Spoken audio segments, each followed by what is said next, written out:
So I have found a good recipe for a fungicide that works pretty much on all plants that I have tried it on anyway. It's very simple, very pure, can do no harm to the plant at all, so you have nothing to lose.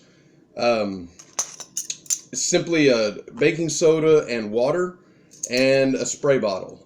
Notice I've labeled the spray bottle here baking soda, so I know what it is. I'm going to take, the recipe calls for a teaspoon of baking soda per quart of water. Well, this little guy here only holds about 6 ounces, so I'm going to take a little less than a quarter of a teaspoon of baking soda. Put that right in there. Then I'm going to fill my bottle with water. Give it a little stir here to make sure everything's dissolved. We will continue to fill.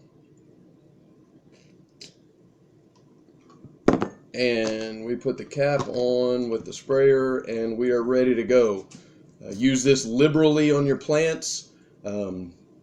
Whenever you see anything that if you just think it might be a fungus of some sort, go ahead and use this. You can't go wrong.